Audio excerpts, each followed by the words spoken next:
Welcome to the Slop Temple. We pray this video helps.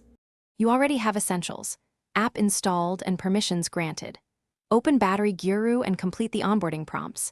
Allow battery stats and usage access so readings are precise. Next, set calibration mode and plug your device to charge until it reaches about 20 to 80%.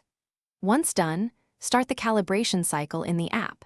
This begins baseline learning of your battery behavior and lets the app build reliable recommendations for later adjustments.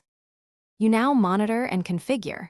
Open the dashboard and inspect usage graphs, temperature trends, and discharge curves to understand patterns.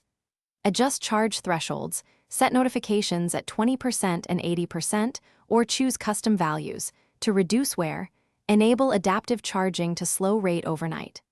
Once configured, tweak background app limits and CPU throttling if the app offers them, because controlling heat and charge speed directly reduces degradation. You finish by running a full calibration cycle and saving export logs so the app refines predictions.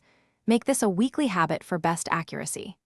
If readings look off, reset calibration and repeat the baseline charge routine, because sensor drift can confuse estimates. Finally, if you see excessive heat or strange drain after changes, disable recent settings, reboot, and test under controlled conditions. This isolates causes and lets you restore stable performance. Thanks for watching. Consider subscribing if we helped you.